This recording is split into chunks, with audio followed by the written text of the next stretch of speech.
नमस्कार, मी भाग्यश्री पाठक। आज सगळ्यांना नवीन वर्षाच्या आगमनाची तयारी करत असतील, पार्टीला जाणार असतील तर आजचा संध्याकाळचा व्हिडिओ म्हणजे एक प्रकारची खटखटच होईल। पण एक रोजचा नियम असतो त्याप्रमाणे कमी जास्त प्रमाणात पण व्हिडिओ दिलेला बरा असा विचार करून मी व्हिडिओ देते। आजचा व्हिडिओ पाहण्यात कोणाला इंटरेस्ट नाही, त्याचप्रमाणे मी रस्त्यावर राहत असल्यामुळे आज रस्त्याला गर्दी खूप आहे, वर्दळही खूप आहे आणि आवाजही खूप आहे। आणि तुम्हाला कितपत बघायचं माहिती नाही, फारशा बातम्याही नाही, तरी सुद्धा रोजची सवय म्हणून देते आहे। 25 आणि 26 तारखेला मी कोर्स ठेवला आहे। हा कोर्स ठाण्याला आहे। तुम्हाला जर कोर्सची चौकशी करायची असेल तर 9699615507 9699615507 या नंबरवर तुम्ही चौकशी करू शकता। हा कोर्स ऑफलाईन आहे। आज एक मोठी बातमी इकॉनॉमिक टाइम्सलाही होती आणि टीव्हीवरही HULच्या मॅनेजमेंटने सांगितलं, मोबाईललाही होती।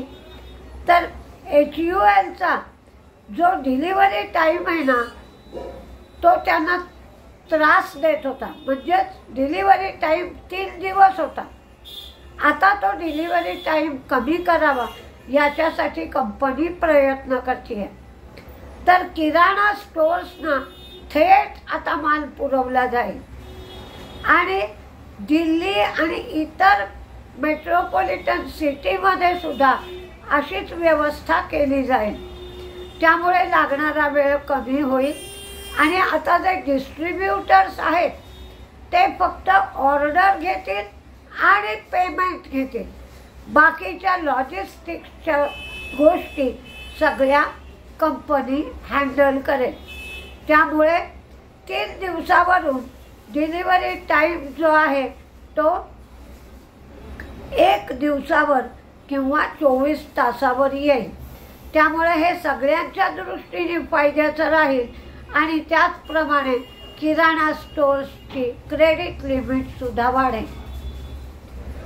KP ग्रीन इंजिनिअरिंगला 166 कोटीची ऑर्डर मिळाली। वारी renewables 2 gigawatt solar EPC order Jindal renewable कडून मिळाली। इंडोटेक ट्रान्सफॉर्मर्स यांना 32.32 कोटीसाठी लेटर ऑफ अवॉर्ड मिळालं।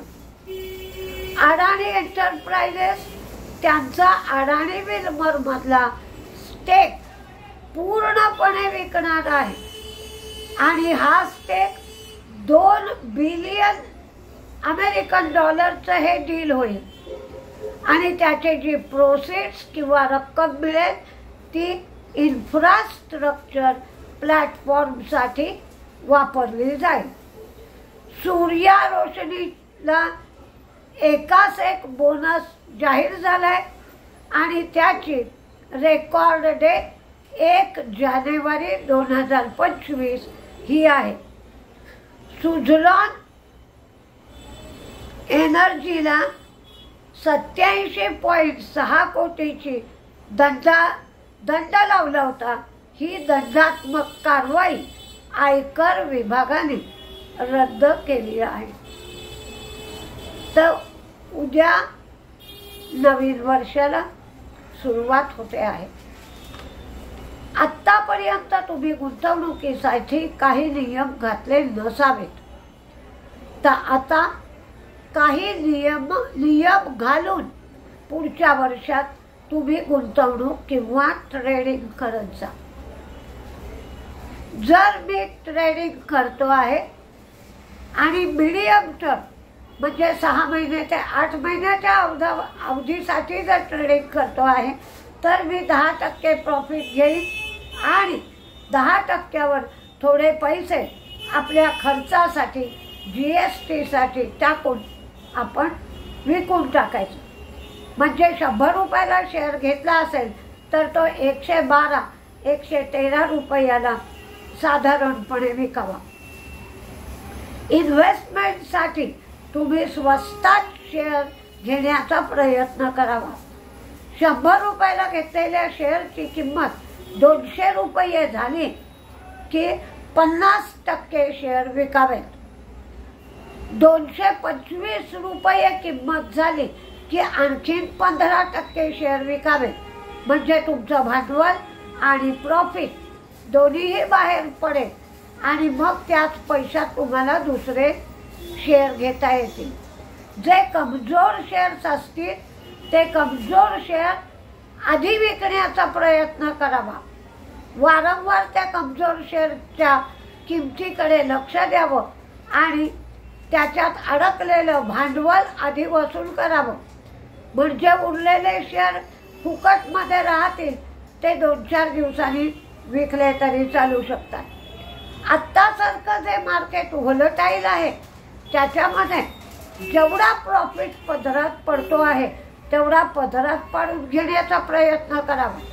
जर तुम्ही विकलं नाही तर आज 100 रुपयाच्या किमतीचा शेअर 116 रुपये दिसतो आहे. तुम्हाला वाटलं अजून मला प्रॉफिट पाहिजे, तुम्ही थांबून राहिलात की 100 रुपयाच्या शेअरची किंमत 95 रुपये होऊन जातं. म्हणजे हेही गेलं तेही गेलं, हाती धुपटणं आलं. त्यामुळे अशा पद्धतीची स्ट्रॅटेजी बरोबर होणार नाही. तर जेव्हा व्होलटाईल मार्केट आहे तेव्हा आपला प्रॉफिट, तुम्हाला जर 8% प्रॉफिट घ्यायचा असेल तर 6 ते 7% प्रॉफिटमध्येच समाधान माना आणि शेअर विकून टाकत जा. काही स्वतःचे नियम करा आणि ते नियम स्वतः पाळायची सवय लावा. म्हणजे तुम्हाला मार्केटमधून तेवढ्याच पैशामध्ये अधिक फायदा होताना दिसू शकेल. बघा यावर्षी कसं मार्केट करता येतं ते. तुम्हाला नवीन वर्षासाठी माझ्याकडून शुभेच्छा. नमस्ते.